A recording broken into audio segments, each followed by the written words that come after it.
আমার জানা মতে বন্টননামা দলিল ছাড়া জমি বিক্রি করা যায় না।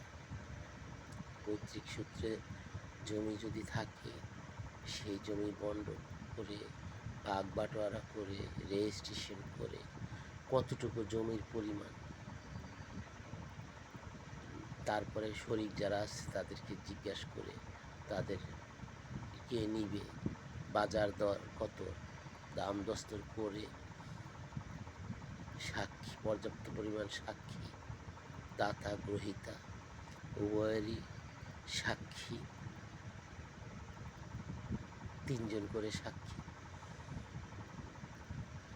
তারপরে জমিটা বিক্রি। এই মাছ বা এটা কি দ্রব্যমূল্য, চাউল ডাউল, তো ঠিয়া বন্ধকনামা দলিল ছাড়া ঠিয়া বিক্রি করে দিলাম।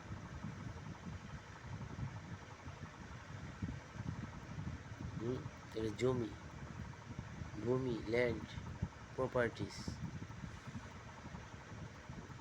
এটা মেপে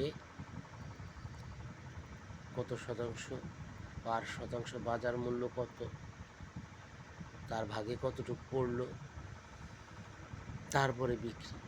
ইহা ব্যতীত বিক্রি করার কোনো বিধান আইন আছে কি না আমার জানা নেই। আমার জানা মতে এটাই জানি, আমরা বিক্রি করা যায় না।